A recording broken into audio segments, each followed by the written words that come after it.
वक्त हमारे साथ हम म्यूज़िक डायरेक्टर इशफाक अली हैं जो अथरे राजपूत का म्यूज़िक दे रहे हैं। उनसे पूछते हैं कि अथरे राजपूत के बारे में कहते हैं। जी इशफाक साहब। जी अस्सलाम वालेकुम। जी वालेकुम अस्सलाम। अथरे राजपूत के म्यूज़िक के बारे में नाज़रीन को बताएं। कि इंशाअल्लाह ताला बहुत अच्छा सुरीला और साफ़ सुथरा म्यूज़िक है अथरे जट का जो आज हमने ओपनिंग सॉन्ग किया है। और ये अथरे राजपूत है इशफाक साहब, क्या हो गया आपको? और सॉरी सर, वो आजकल के एक्शन नाम है, मेरी असर वो भी है, लेकिन अथरे राजपूत का जो सॉन्ग किया है वो शादिया मंजूर ने गाया है और बासु चौधरी साहब ने उसको लिखा है। और इंशाअल्लाह ताला ये दिलों पर राज करने वाला गीत है जो हर लोग इसको सराहेंगे।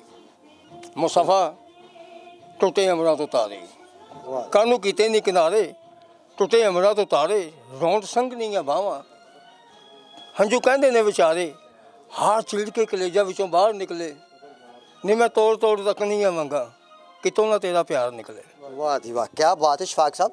तो पाकिस्तान फिल्म इंडस्ट्री 2019 के बारे में कहाँ आप देख रहे हैं, इसके बारे में आप क्या कहना चाहेंगे? हम सर यही देख रहे हैं कि इंशाअल्लाह ताला ये अच्छा मौका आ गया है और ये कामयाब होगा। 2019 जो है ये सब आर्टिस्ट के लिए, जितने फनकार हैं सब के लिए इंशाअल्लाह ताला ये कामयाबी का सूरज लेके आएगा। जी थैंक यू।